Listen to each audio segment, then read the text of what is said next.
ये भी रोटी खाते हैं, हम भी रोटी खाते हैं।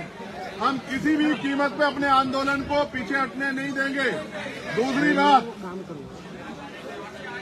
मैंने एक मांग की थी कि जो लोग सड़क पे हैं उनको आने दिया जाए। मेरा ऐसा विश्वास है कि हमारी बात को सुना गया होगा। अब हम जो आगे की हमारी तैयारी है, हम लोग उस पर चलेंगे। और फिर आपसे कह रहा हूँ, एक दिन में कोई लड़ाई नहीं जीती जाती, कोई लड़ाई नहीं। अभी तो आप ये चाहते हो कि वो गिरफ्तार हो जाएं, अभी तो उनको सजा मिलेगी। अभी लड़ाई बहुत लंबी है। हमारे लोग एक बार में सोच रहे थे कि लड़ाई खत्म हो गई। अभी आपको कई बार अपनी ताकत का प्रदर्शन करना पड़ेगा। और मैं एक और छोटी बात कहता हूँ, छोटी इसलिए कह रहा हूँ क्योंकि बड़ी बात कह के कुछ होता नहीं है। अगर आज से काम नहीं चलेगा तो फिर हमें अपनी ताकत दिखाने के हम पे बहुत सारे तरीके आते हैं। हमने ये ताकत जामा मस्जिद पे भी दिखाई है, हमने ये ताकत सतगुरु रविदास जी महाराज के जब गुरु घर टूटा उसमें भी दिखाई है, हमने ये आदत अभी 21 तारीख को भी दिखाई थी। और अगर दोबारा दिल्ली उस ताकत को देखना चाहती है तो दिल्ली का स्वागत, दोनों हाथ से स्वागत है।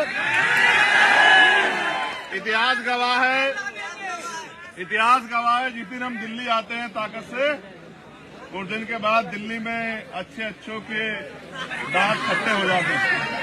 मैंने इसको मैंने मना किया कि मैं घोषणा नहीं करूंगा, वरना यूनिवर्सिटी की हो जाएगी छुट्टी और धारा लग जाएगी 144 और दिल्ली में मना हो जाएगा कि भाई कुछ नहीं करना। अभी तो सिर्फ ये बताने के लिए है कि इसको देखो, असल लड़ाई उस दिन है, ये तो लड़ी रही है, बोल भी रही है और भाई सब लोग इसके साथ है, बीमार में बीएसएफ के लोग भी साथ है, लेकिन इसके आंसू नहीं देख पाया मैं। देखो सच बात ये, बहनों को रोते हुए देखना ये मेरे बस की बात नहीं है। जब ये उस दिन रोई ना तो ऐसा लगा कि क्या कर दें। और हिमांशु जानते हैं इस बात को, मैंने 1 तारीख को कहा था हिमांशु से कि एक दिन का मैं समय निकाल के आता हूँ, लोकसभा से चलेंगे, लेकिन उससे पहले ही सब गड़बड़ हो गया। देखो वो बहुत तेज है, हमारे फोन सुन रहे हैं महमूद भाई, उनको पता लग जाता है कि कब हम क्या करने वाले, इसलिए पहले तैयारी कर लेते हैं। उन्होंने ये आंदोलन कुचला इसलिए, उसको हटाया इसलिए, चोरी डकैती इसलिए की कि आंदोलन बड़ा पत्थर ताकतवर हो जाता है। ये तो जिंदा लोग का आंदोलन है। तो मेरा विश्वास है कि आंदोलन वहीं चलेगा, पूरे जोर शोर से चलेगा और आंदोलन जीतेगा भी, क्योंकि सबसे बड़ी ताकत हमारे पास संविधान है। इस संविधान के जरिए हम उनको सजा भी कराएंगे और जो 25,000 वैकेंसियां बैकलॉग बाकी है उसको पूरा भी कराएंगे। और यूनिवर्सिटियों में जो एक और बात बताई तथ्यों के साथ, रितु ने कहा कि मेरे पे जानकारी है कि अपमानित होके सौदा करके बहन बेटियां यहाँ नौकरी करना चाहती, इस व्यवस्था को हम लोग डायनामाइट लगा के उड़ा देंगे अगर उनका दिमाग खराब हो गया। हम दिखावे के लिए नहीं करते हैं कि हम बहन बेटियों का सम्मान करते हैं। हम भाजपा आरएसएस के लोग की तरह नहीं है, हम सम्मान दिल से करते हैं और करते रहेंगे। और हमें तो बाबा साहब अम्बेडकर ने यह शिक्षा दी है कि किसी भी समाज की तरक्की उस समाज में रहने वाली महिलाओं की तरक्की से मैं मापता हूँ कि उस समाज की, उस प्रदेश की, देश की कितनी तरक्की हुई है। इसलिए अब जो आदेश होगा, जो लोग लीड कर रहे हैं, आज मैं आगे कहूँ कि मेरे हिसाब से करो, ये मेरी आदत नहीं है। मैं रितु से कहूंगा जो आज वो कहेगी, हम अपनी खून का एक कतरा चुका के वो करके दिखाएंगे, उसको पीछे नहीं जाने देंगे। मेरा वादा, वचन है।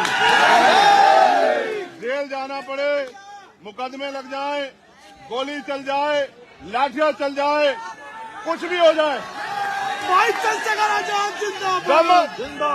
दम है तेरे दमन में कितना देखेंगे, दम है तेरे दमन में कितना लेकिन